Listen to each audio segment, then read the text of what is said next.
How's it going, everyone? It's Sam.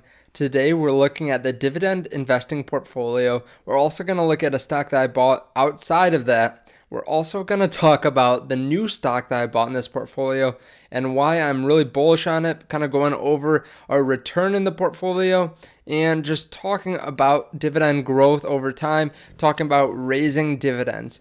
So if you guys like this, please leave a thumbs up. I appreciate it. Also, comment down below what you're buying for this week. And I definitely stay through to the end because we're covering a lot of different stuff that is really relevant if you are just interested in stock market investing.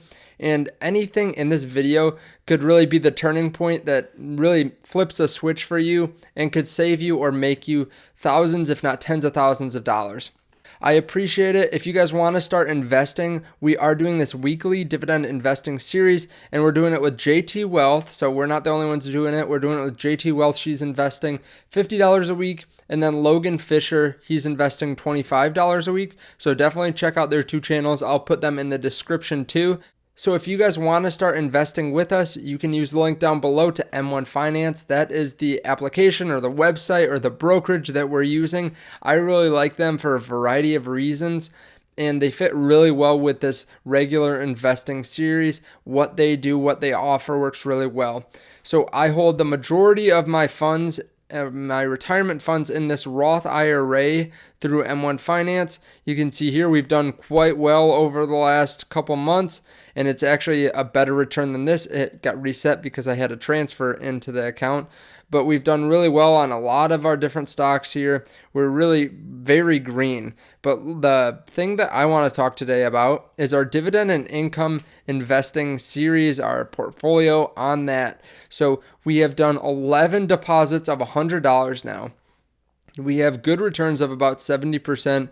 The return here says about 12%. That's a time-weighted return. So we've done really well. We started to get some dividends, and we'll see this come more regularly here soon once we build up a couple more positions.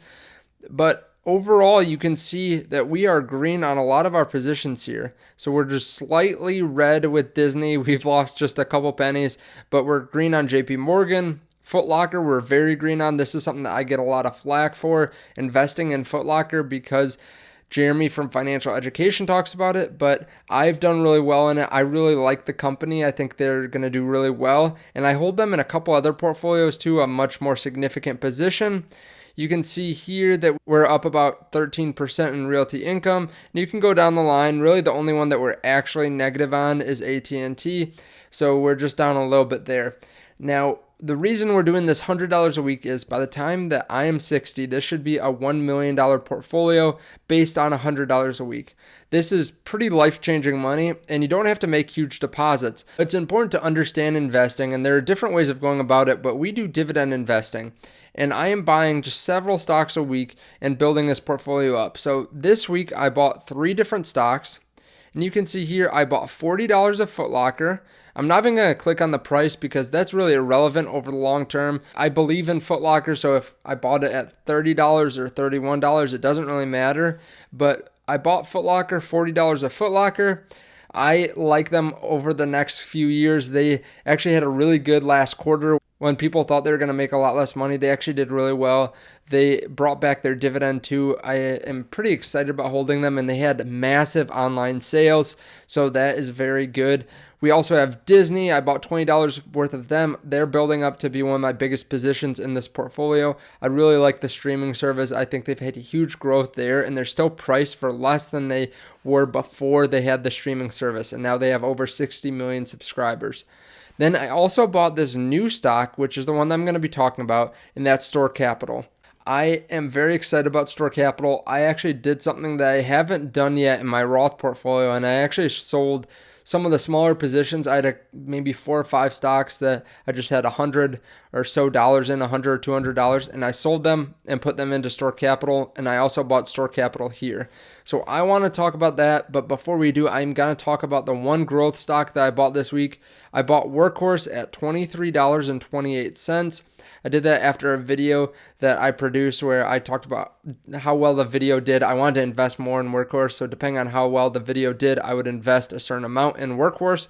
and that ended up being about $462, I believe, that I invested in them, and I bought 20 shares. So I ended up doing pretty well. You can see here we have a good market gain of about 27.75%. And we were actually down about 4% today. So the fact that we're still up 27% is amazing. I think that they're going to do well, and they're going to hopefully get a portion of a USPS contract that will send the stock up. They're an interesting stock. If you haven't looked at them, definitely check out my channel because I talk about them a lot. So definitely subscribe because you'll get more videos on them. So let's take a look at Store Capital. First of all, before we even get into the company, we should know that Berkshire Hathaway has been buying more Store Capital. So you can read this more on your own time, but they increased their position pretty greatly this last quarter. They increased by about 5.8 million shares of Store Capital. So they invested a pretty large amount in Store Capital. So they invested a lot in Store Capital. It's about a $30 stock. So they ended up buying about $180 million worth. Now, why did they do this? Well, they pay great dividends. That's probably part of it. But also, their income statement is very impressive. So let's take a look at their revenue here.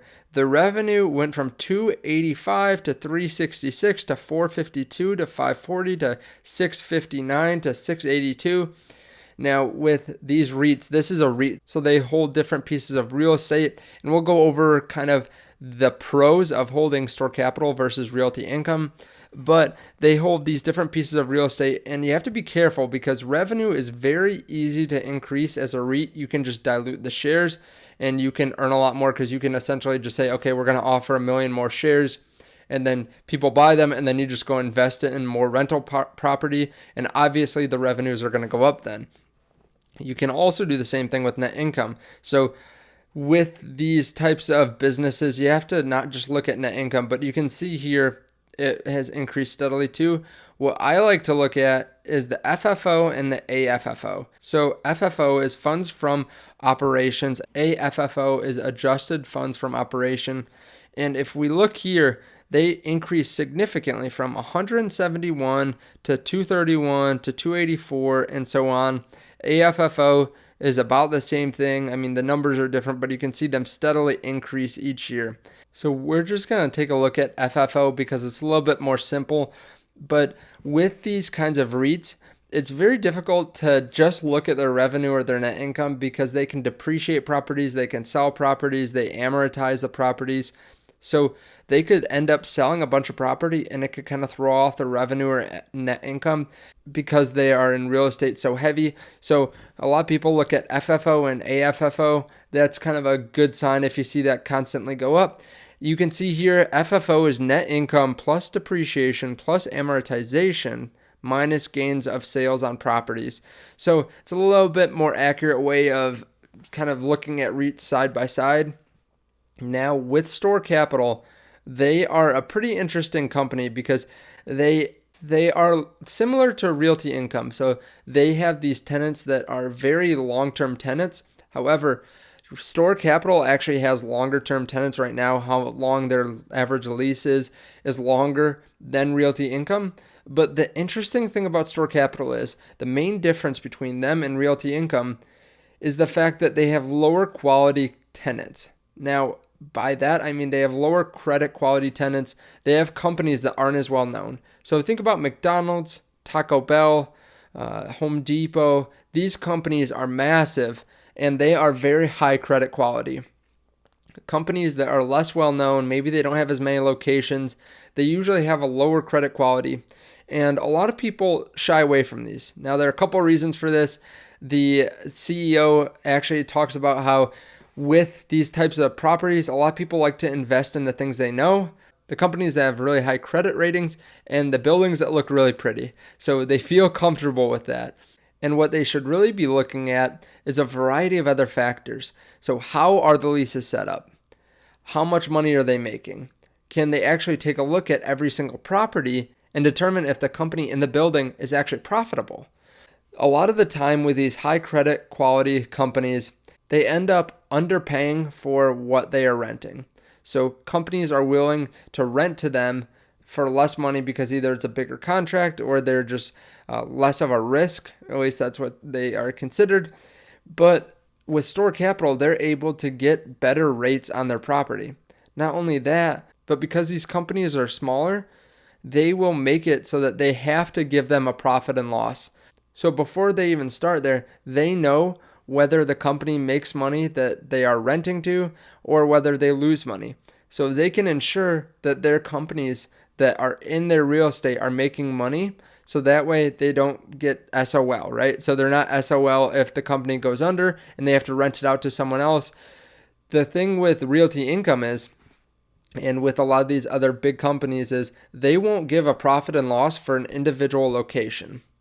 So you might get their information from the average store or something like that, but you're not getting location by location whether this company makes money. Also, when these companies go under, let's say some big company goes under, like Kohl's or some other retailer, they go under. Well, they are splitting up the locations to just keep the ones that are profitable. So they aren't going to sell all of them. They aren't going to get out of all of them.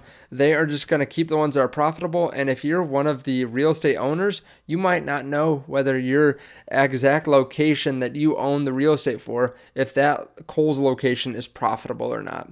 So you can become SOL, like I said earlier, very easily.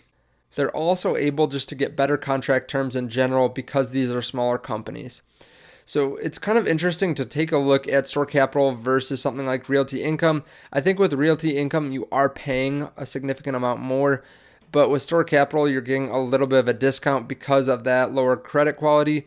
Now, they do have a nice dividend of about 5% almost, and they've been able to grow this significantly over the last couple of years. You can see here that just in 2014, it was $1.04 a year, $1.12, $1.20, $1.28. $1.34. They're consistently increasing it year after year, and they just came out with another dividend increase. So this is the great thing about dividends. Companies make more money over time. So if you bought when the price was less, they continue to raise the dividend. They increase their dividend by about 2.8%, 2.9%. And this is something where you can buy it now and it will hopefully continue to increase into the future, just paying you more and more. I mean, think about it this way. If you didn't get a 3% increase at your job last year for your pay, then you are getting a lower price increase or a lower raise than store capital investors are getting. So they are a company that is focused on raising that dividend over time, and that's one of the reasons that I'm really excited about it. I also think that it is a pretty good value right now, and it's had really good growth as we saw from their financials. So let me know your thoughts below. Let me know if you've thought about store capital. I had a couple people on this channel reach out to me early on, maybe a few months ago, and talk about it to me. But let me know what you're buying this week. Let me know your thoughts on store capital and Warren Buffett buying more of it and Workhorse, and whether you have any questions on this M1 Finance portfolio or the challenge. I'm just trying to grow it from $0 to $1 million, and we're doing it with dividends because it's really stable. It's very easy to kind of plot out what kind of dividend return you'll get over time. Thank you guys so much. I appreciate it. Thank you for hitting the like button and using those links down below, and I will see you in the next video. Bye.